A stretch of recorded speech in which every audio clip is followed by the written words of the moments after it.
kelompok 5. Perkenalkan, nama saya Rezida Zarkasi dari kelas A4 dan NIM E2107 kelompok 5. Perkenalkan, saya Danti Nurhasana, NIM E20108 dari kelompok 5. Di sini kami akan menjelaskan mengenai praktikum alat-alat laboratorium, mengenai judul, tujuan, alat dan bahan, cara kerja, dan pembahasan. Selamat menyaksikan. Praktikum Kimia Farmasi, pengenalan alat-alat laboratorium. Adapun tujuan dari praktikum ini yaitu yang pertama, mahasiswa mampu mengetahui nama dan fungsi alat-alat laboratorium dengan benar. Yang kedua, mahasiswa mampu menggunakan alat-alat laboratorium dengan benar. Pengenalan alat-alat laboratorium dan cara penggunaannya merupakan suatu keharusan bagi orang-orang yang akan berkecimpung dalam bidang ilmu kimia. Keberhasilan suatu praktikum atau penelitian sangat ditentukan oleh penguasaan praktikan atau penelitian terhadap alat-alat yang digunakannya. Di dalam lab terdapat berbagai macam alat, mulai dari yang sederhana hingga pada alat yang cukup rumit. Alat-alat laboratorium merupakan alat yang dibutuhkan dalam proses praktikum maupun penelitian. Keterampilan bekerja di laboratorium maupun dunia kerja dapat diperoleh melalui kegiatan praktikum. Sebelum praktikum, seseorang praktikan diwajibkan mengenal dan memahami cara kerja alat beserta fungsinya, agar dapat terhindar dari kecelakaan dan bahaya serta menghindari gagalnya percobaan praktikum. Pengenalan alat laboratorium meliputi nama alat, memahami bentuk alat, fungsi alat, serta cara kerja dari alat tersebut. Alat laboratorium dirancang dengan bahan-bahan yang berbeda antara satu dengan yang lain dan mempunyai fungsi yang spesifik. Pembuatan larutan adalah suatu cara mempelajari larutan dari bahan cair ataupun padat dengan konsentrasi tertentu. Untuk menyatakan kepekaan atau konsentrasi suatu larutan dapat dilakukan dengan berbagai cara, tergantung pada tujuan penggunaannya. Pengenceran adalah menyampurkan larutan pekat dengan cara menambahkan pelarut agar memperoleh volume akhir yang lebih besar. Jika suatu larutan senyawa kimia yang pekat diencerkan, terkadang sejumlah panas dilepaskan. Hal ini terjadi terutama pada pengenceran asam sulfat pekat. Agar panas dapat dihilangkan dengan aman, asam sulfat pekat yang harus ditambahkan ke dalam air, tidak boleh sebaliknya. Jika air yang ditambahkan ke dalam asam sulfat, panas yang dilepaskan sedemikian besar dapat menyebabkan air mendadak mendidih dan menyebabkan asam sulfat memercik. Dan jika kita berada di dekatnya, percikan asam sulfat ini dapat merusak kulit. Penyaringan merupakan pemisahan padatan dari suatu suspensi dengan menggunakan alat penyaringan. Pemisahan ini berdasarkan pada perbedaan ukuran partikel suspensi. Dasar pemisahan metode ini adalah perbedaan ukuran partikel antara pelarut dan zat pelarutnya. Penyaringan akan menahan zat padat yang mempunyai ukuran lebih besar dari pori-pori saring. Alat-alat yang digunakan adalah beker gelas, gelas beker, atau gelas piala. Labu Erlenmeyer, labu ukur atau labu takar, labu didih, labu takar, labu destilasi, pipet tetes, pipet ukur, pipet gondok atau pipet volume, tabung reaksi, penjepit tabung reaksi, tabung reaksi, cawan penguap, mortir, keras, kaca arloji, petri dish, corong, corong pemisah, kertas saring, ayakan, sudip, kasa asbes, kaki 3, batang pengaduk, desikator, buret, botol semprot, termometer, statif dan klem, sendok tanduk, sendok porselin, spatel logam,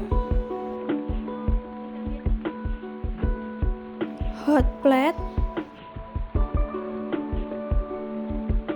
neraca analitik, plat tetes, kondensor, filler, pembakar spiritus, dan yang terakhir adalah pembakar bunsen. Di sini saya akan membahas tentang bahan-bahan. Yang pertama itu Aquades, yang kedua padatan NaCl, yang ketiga larutan CaCO3, yang keempat larutan HCl, dan yang kelima larutan KMNO4. Kerja dari praktikum kelompok kami yang pertama itu pembuatan natrium klorida padat, yang kedua pembuatan larutan natrium klorida, yang ketiga pengenceran larutan HCl atau hidrogen klorida sebanyak 0,1 ml, keempat itu pembacaan titrasi, dan kelima penyaringan larutan. Yang pertama yang saya akan jelaskan yaitu pembuatan natrium klorida padat. Langkah-langkah yang harus dilakukan yang pertama itu disiapkan padatan terlebih dahulu, padatan natrium klorida, kemudian dihidupkan peracaan analitik, kemudian ditempatkan gelas arloji pada timbangan. Nah, kemudian jangan lupa dikalibrasi timbangan sampai monitor menunjukkan angka 0 agar timbangannya itu sudah setara. Kemudian diambil sedikit demi sedikit padatan natrium klorida menggunakan spatula. Kemudian ditimbang natrium klorida sebanyak 0,29 gram, dan jangan lupa dibersihkan timbangan terlebih dahulu apabila ada bahan yang tercecer. Kemudian dimatikan timbangan analitik apabila telah selesai digunakan. Nah, kemudian kedua adapun pembuatan larutan natrium klorida. Yang pertama disiapkan natrium klorida sebanyak 0,29 gram, kemudian dimasukkan padatan natrium klorida dalam gelas kimia. Kemudian dicampurkan dengan sedikit Aquades sebagai bahan pengencer, kemudian diaduk hingga larut sempurna. Dan jangan lupa dimasukkan larutan natrium klorida ke dalam labu takar sebanyak 50 ml. Kemudian ditambahkan Aquades dengan perlahan melalui dinding takar sampai tanda batas dengan meniskus cekung. Kemudian ditutup labu takar dan jangan lupa dikocok agar larutan homogen. Kemudian yang ketiga adapun pengenceran larutan hidrogen klorida atau HCl sebanyak 0,1 gram. Yang pertama itu disiapkan larutan HCl 0,1 ml. Kemudian diambil larutan sebanyak 5 ml dengan pipet kondom. Kemudian dimasukkan ke dalam labu takar sebanyak 50 ml. Dan jangan lupa ditambahkan Aquades sampai pada batas labu takar. Kemudian diencerkan larutan dengan cara labu takar dikocok sampai tercampur secara homogen. Yang keempat yaitu pembacaan titrasi. Pertama itu disiapkan buret yang telah dibilas dengan larutan KMNO4, kemudian dimasukkan secara perlahan-lahan larutan KMNO4 ke dalam buret menggunakan corong. Kemudian pembacaan larutan dilakukan dengan cara mengamati minus plus atas pada angka yang tertera pada buret. Kemudian larutan KMNO4 dikeluarkan dari buret dengan memutar klep perlahan dan memasukkan ke dalam gelas Erlenmeyer. Kemudian dibilas buret dan gelas Erlenmeyer menggunakan aquades. Nah, terus aquades dimasukkan ke dalam buret dengan corong. Kemudian, apabila titeran tidak berwarna, maka membacanya dengan dilihat meniskus bawah. Nah, terakhir dibilas kembali buret dan gelas Erlenmeyer dan dicuci hingga bersih. Nah, yang terakhir yaitu penyaringan larutan. Kemudian pertama itu dipotong kertas saring berbentuk bulat, kemudian dilipat terlebih dahulu kertas saring menjadi 1/4 lingkaran. Kemudian dilipat lagi 2-3 kali kertas saring. Dan jangan lupa diletakkan kertas saring di dalam mulut corong. Kemudian dibasahi pinggir kertas saring di dalam mulut corong dengan aquades agar kertas saring melekat pada dinding corong. Nah, kemudian dituangkan larutan CaCO2 yang sudah tercampur dengan aquades melalui corong yang sudah dilapisi kertas saring. Yang terakhir yaitu diamati endapan reaksi. Alat-alat laboratorium. Yang pertama, gelas piala. Gelas piala berfungsi sebagai tempat untuk menyimpan dan meletakkan larutan. Gelas piala memiliki takaran, namun jarang bahkan tidak diperbolehkan untuk mengukur volume suatu zat cair. Yang kedua, Erlenmeyer. Erlenmeyer berfungsi sebagai wadah untuk mereaksikan suatu zat kimia dalam skala yang cukup besar dan sebagai wadah dalam proses titrasi. Yang ketiga, labu ukur. Labu ukur berfungsi untuk membuat, menyimpan, dan mengencerkan larutan dengan ketelitian yang tinggi. Yang keempat, Petri dish. Petri dish merupakan sebuah wadah untuk membiakkan sel atau mikroba. Yang kelima, gelas ukur. Gelas ukur berfungsi untuk mengukur volume larutan. Yang keenam, kaca arloji. Kaca arloji berfungsi sebagai wadah untuk menimbang bahan-bahan kimia yang berupa padat, serbuk, serta kristal. Yang ketujuh, tabung reaksi. Tabung reaksi berfungsi sebagai wadah satu atau dua jenis zat. Yang kedelapan, cawan penguap.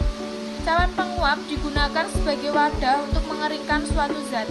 Yang kesembilan, ada mortir. Mortir digunakan untuk menghaluskan zat yang masih bersifat padat atau kristal. Yang kesepuluh, ada keras. Keras merupakan sebuah wadah untuk menentukan kadar abu. Ke-11, pipet tetes. Pipet tetes digunakan untuk meneteskan atau mengambil larutan dengan jumlah kecil dari suatu tempat ke tempat lain. Ke-12, pipet volume. Pipet volume berfungsi untuk menentukan volume larutan. Ke-13, pipet gondok. Pipet gondok berfungsi untuk mengukur volume larutan. Ke-14, ada batang pengadu. Batang pengadu berfungsi untuk mengocok atau mengaduk suatu larutan. Ke-15, sudip. Sudip berfungsi untuk mengambil bahan-bahan kimia dalam berupa padat atau bulu. Yang ke-16, corong pisah. Corong pisah berfungsi untuk memisahkan larutan yang disebabkan oleh massa jenisnya yang berbeda. Ke-17, desikator. Desikator berfungsi untuk menyimpan bahan-bahan yang harus bebas air dan mengeringkan zat-zat dalam laboratorium. Ke-18, buret. Buret berfungsi untuk titrasi, tapi pada keadaan tertentu dapat pula digunakan untuk mengukur volume suatu larutan. Ke-19, corong. Corong berfungsi untuk memasukkan atau memindah larutan dari satu tempat ke tempat lain. Ke-20, rak tabung reaksi, yaitu sebagai tempat tabung reaksi. Pipet ukur dan pipet gondok memiliki bentuk yang berbeda. Jika pipet ukur hanya lulusan dengan adanya garis penanda ukuran, untuk pipet gondok atau pipet volume memiliki benjolan di tengahnya. Memiliki fungsi yang sama, yaitu untuk mengukur larutan. Pipet ukur dan pipet volume sama-sama memiliki ketelitian yang tinggi. Untuk penggunaan pipet gondok, Jika skalanya 10, maka kuantitas dalam larutan juga 10. Sedangkan untuk pipet ukur, kita bisa mengambil larutan sesuai dengan keinginan kita. Berbeda lagi dengan pipet tetes. Pipet tetes digunakan sesuai dengan kehendak kita. Gelas beker walaupun memiliki skala di dalam gelasnya, namun alat laboratorium yang satu ini tidak diperuntukkan untuk digunakan sebagai pengukur suatu larutan.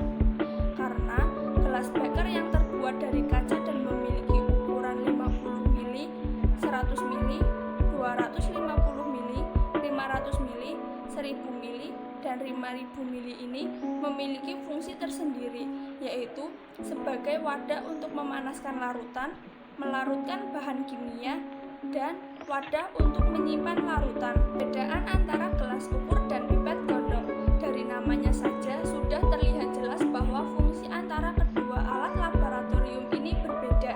Fungsi dari gelas ukur sendiri sebagai pengukur suatu larutan, sedangkan pipet gondok jelas digunakan untuk mengambil suatu larutan. Tetapi pipet gondok memiliki ketelitian yang tinggi. Gelas ukur, ukuran paling besarnya mencapai 1000 ml, sedangkan pipet gondok ukuran paling besarnya hanya mencapai 50 ml saja. Pembakar spiritus dan pembakar bunsen memiliki fungsi yang berbeda, yaitu pembakar bunsen digunakan untuk menguji sampel yang mengandung logam alkali atau tidak, sedangkan pembakar spiritus digunakan untuk memanaskan larutan atau pembakaran zat pada proses percobaan kimia. Corong dan corong pisah sama-sama memiliki kata corong tetapi memiliki fungsi yang berbeda. Jika corong digunakan untuk alat bantu memisahkan atau memasukkan larutan ke wadah atau tempat yang mempunyai dimensi pemasukan sampel bahan kecil, corong pisah digunakan untuk memisahkan komponen dalam suatu larutan. Pipet ukur dan pipet gondok memiliki bentuk yang berbeda. Jika pipet ukur hanya lurusan dengan adanya garis penanda ukuran, untuk pipet gondok atau pipet volume memiliki benjolan di tengahnya. Memiliki fungsi yang sama, yaitu untuk mengukur larutan. Pipet ukur dan pipet volume sama-sama memiliki ketelitian yang tinggi. Untuk penggunaan pipet gondok, jika skalanya 10, maka kuantitas dalam larutan juga 10. Sedangkan untuk pipet ukur, kita bisa mengambil larutan sesuai dengan keinginan kita. Berbeda lagi dengan pipet tetes. Pipet tetes digunakan sesuai dengan kehendak kita. Gelas beker walaupun memiliki skala di dalam gelasnya, namun alat laboratorium yang satu ini tidak diperuntukkan untuk digunakan sebagai pengukur suatu larutan. Karena gelas beker yang terbuat dari kaca dan memiliki ukuran 50 ml, 100 ml, 250 ml, 500 ml, 1000 ml, dan 5000 ml ini memiliki fungsi tersendiri, yaitu sebagai wadah untuk memanaskan larutan, melarutkan bahan kimia, dan wadah untuk menyimpan larutan. Perbedaan antara gelas ukur dan pipet gondok, dari namanya saja sudah terlihat jelas bahwa fungsi antara kedua alat laboratorium ini berbeda. Fungsi dari gelas ukur sendiri sebagai pengukur suatu larutan, sedangkan pipet gondok jelas digunakan untuk mengambil suatu larutan. Tetapi pipet gondok memiliki ketelitian yang tinggi. Gelas ukur, ukuran paling besarnya mencapai 1000 ml, sedangkan pipet gondok ukuran paling besarnya hanya mencapai 50 ml saja. Pembakar spiritus dan pembakar bunsen memiliki fungsi yang berbeda, yaitu pembakar bunsen digunakan untuk menguji sampel yang mengandung logam alkali atau tidak, sedangkan pembakar spiritus digunakan untuk memanaskan larutan atau pembakaran zat pada proses percobaan kimia. Perbedaan antara labu ukur, labu didih, dan labu destilasi. Jika labu ukur memiliki corong panjang dan berfungsi untuk mengencerkan zat tertentu hingga batas leher labu ukur, kapasitas 5 ml hingga 5 liter. Labu didih memiliki dasar bulat dan berfungsi untuk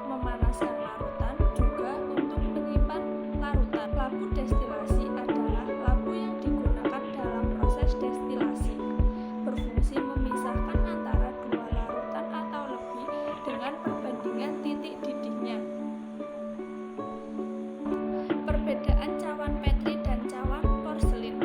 Jika cawan Petri berfungsi untuk membiarkan sel, maka cawan porselin berfungsi sebagai wadah atau tempat penguapan bahan dari bahan yang tidak mudah menguap.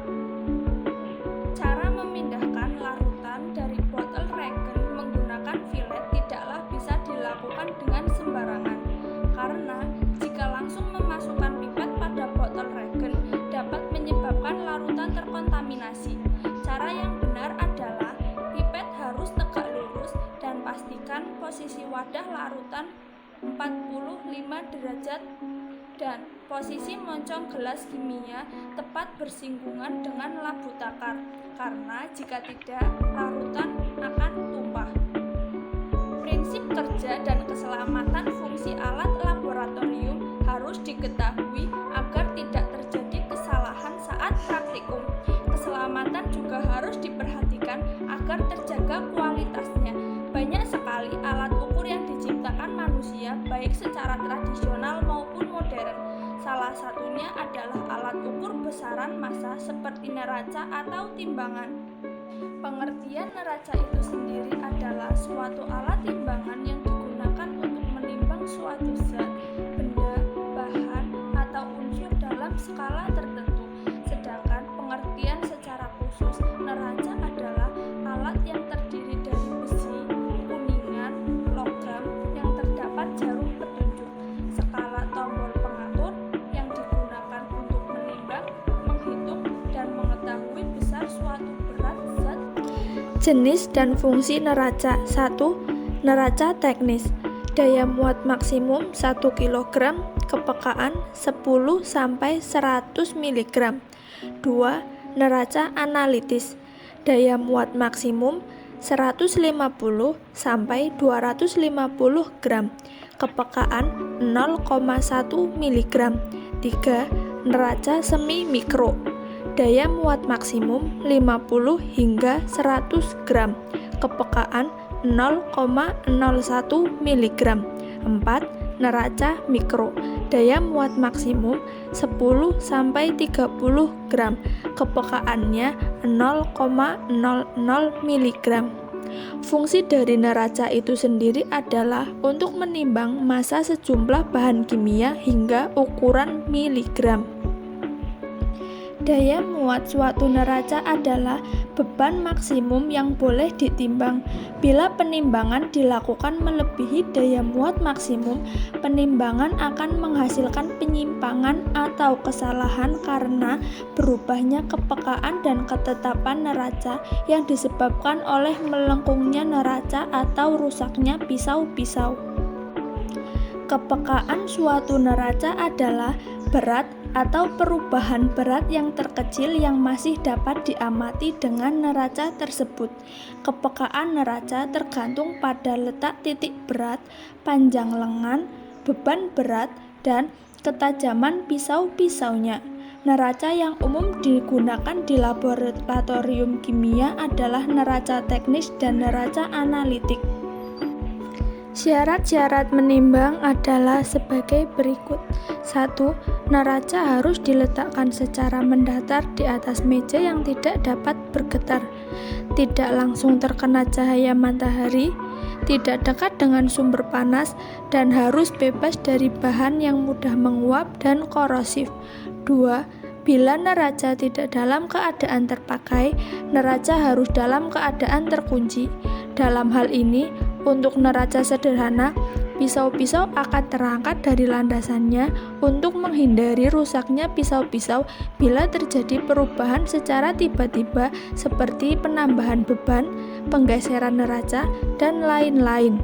Ketiga, penimbangan dilakukan dalam keadaan tertutup. Manipulasi menimbang dilakukan melalui jendela samping. Keempat, menimbang zat sebaiknya dalam botol timbang. Untuk zat yang dapat mengalami perubahan di udara, zat yang stabil dapat ditimbang di atas kaca arloji atau kertas timbang. Kelima, menimbang tidak boleh melebihi daya muat maksimum. 6. Neraca tidak boleh terkotori saat penimbangan Ketujuh, jika dilakukan pengelapan neraca, penimbangan harus ditangguhkan beberapa saat untuk menghilangkan muatan listrik dan dapat menerima kembali lapisan atau kulit air. Kedelapan, bila suhu benda berbeda dengan suhu di sekitar neraca, tunda penimbangan sampai suhu sesuai. Terakhir, setelah selesai menimbang, kembalikan dalam keadaan nol untuk mengukur massa emas atau logam mulia. Dalam pembuatan larutan baku dengan konsentrasi tertentu, sering diperoleh konsentrasi yang tidak diinginkan. Maka, untuk mengetahui konsentrasi yang sebenarnya, perlu dilakukan standarisasi. Standarisasi dilakukan dengan metode titrasi. Selain harus mengetahui persamaan reaksi yang terjadi, alat yang digunakan juga harus dipilih agar diperoleh hasil yang valid. Selain itu, pembuatan stok reaksi berupa larutan harus menggunakan teknik pembuatan tertentu yang disesuaikan dengan sifat larutan yang ditangani. Sebagai contohnya adalah pembuatan larutan NaCl atau pembuatan HCl. Pertama, dilakukan teknik pengukuran volume menggunakan pipet gondok. Kemudian dilakukan pengenceran dengan menggunakan lampu takar. Proses pembuatan larutan dari zat pekatnya disebut pengenceran. Pengenceran merupakan penambahan larutan ke dalam suatu larutan. Prinsip dasar pengenceran ialah jumlah mol dari zat terlarut tidak akan berubah sehingga dapat dirumuskan dalam persamaan larutan baku. Larutan baku merupakan larutan yang konsentrasinya telah diketahui dengan pasti. Untuk mengetahui konsentrasi larutannya, larutan harus dibakukan terlebih dahulu dengan pasti. Larutan harus dibakukan dengan ketentuan khusus sehingga disebut larutan baku. Cara paling umum yang digunakan untuk standarisasi larutan ini ialah dengan menggunakan teknik titrasi. Penyaringan merupakan pembersihan atau pemisahan partikel padat dari suatu fluida dengan melarutkannya pada medium penyaringan atau septum yang menahan zat padat.